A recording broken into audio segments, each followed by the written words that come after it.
નમસ્કાર મિત્રો આરટીના બીજા રાઉન્ડ માટે છે એ જે મિત્રો શાળા પુનઃપસંદ કરવા માગતા હોય તો તે શરૂ થઈ ગયું છે। તમારે કેવી રીતે શાળાની પુનઃપસંદગી કરવી અને કઈ તારીખ સુધી તમે શાળાની પુનઃપસંદગી કરી શકશો તેમની સંપૂર્ણ માહિતી આજના વિડીયોમાં આપવાનો છું। એની પહેલાં અમારી ચેનલમાં પહેલીવાર આવ્યા હોય તો ચેનલને સબસ્ક્રાઈબ કરી દેજો જેથી આવી માહિતી મળી રહે। તો ચાલો મિત્રો આજનો વિડીયો શરૂ કરીએ।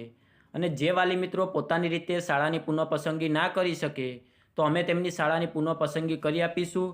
તેમના માટે જે ચાર્જ થશે તે તમારે અમને ઓનલાઈન ચૂકવવાનો રહેશે। તો જે મિત્રો અમારી પાસે શાળાની પુનઃપસંદગી કરાવવા માગતા હોય તો તમે સ્ક્રીન ઉપર વોટ્સઅપ નંબર જોઈ શકો છો। તેમાં તમારે અમને વોટ્સઅપમાં મેસેજ કરવાનો રહેશે અને અમે ઘરે બેઠા તમારા બાળકની શાળાની પુનઃપસંદગી કરી આપશું। તેના માટે જે ચાર્જ થશે તે તમારે અમને ઓનલાઈન ચૂકવવાનો રહેશે।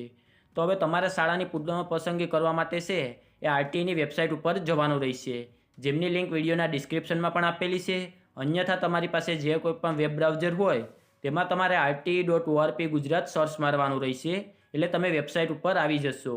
તો વેબસાઇટ ઉપર આવશો તો ત્યાં તમને અગત્યની એક સૂચના જોવા મળશે કે આરટી પ્રવેશ માટેના બીજા રાઉન્ડ અન્વયે જો આપ શાળાઓની પુનઃપસંદગી કરવા ઈચ્છતા હોવ તો તારીખ 3/5/2024થી લઈ અને 8/5/2024 સુધીમાં છે એ તમારે ઓનલાઈન અરજીમાં જઈ અને એપ્લિકેશન નંબર અને જન્મ તારીખ નાખી અને શાળાની પસંદગી બદલી શકશો, જેથી છે એ બીજા રાઉન્ડમાં આરટી પ્રવેશની કાર્યવાહી કરી શકાય।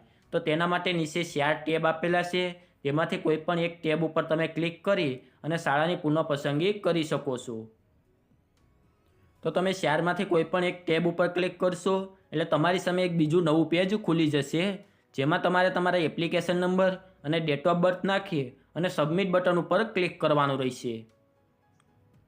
તો અહીંયા સબમિટ બટન ઉપર ક્લિક કરશો એટલે તમારી સામે છે સૌપ્રથમ તો તમારા બાળકની ડિટેલ આવી જશે, ત્યારબાદ તમારી સામે શાળા પસંદગીનું ઓપ્શન આવી જશે, જ્યાં જે કોઈ પણ શાળામાં છે એ આરટી માટેની જગ્યા ખાલી હશે તે તમામ શાળાઓ તમને જોવા મળી જશે અને ત્યાંથી તમારે તે શાળાઓ સિલેક્ટ કરવાની રહેશે। તો આવી રીતે તમારે શાળાની પુનઃપસંદગી કરવાની રહેશે। જે મિત્રો પોતાની રીતે શાળા પસંદગી ના કરી શકે તો તેમની શાળા પસંદગી અમે ઘરે બેઠા કરી આપીશું। તેમના માટે તમે સ્ક્રીન ઉપર જે વોટ્સઅપ નંબર જોઈ શકો છો તેમાં તમારે અમને મેસેજ કરવાનો રહેશે અને એના માટેનો જે કોઈ પણ ચાર્જ થશે તે તમારે અમને ઓનલાઈન ચૂકવવાનો રહેશે। તો આજના વિડીયોમાં આપવામાં આવેલી માહિતી સારી લાગી હોય તો વિડીયોને લાઇક કરી દેજો અને અમારી ચેનલમાં પહેલીવાર આવ્યા હોય તો ચેનલને સબસ્ક્રાઈબ કરી દેજો, જેથી આરટીને લગતી તમામ માહિતી છે એ સૌથી પહેલાં તમારા સુધી પહોંચી શકે।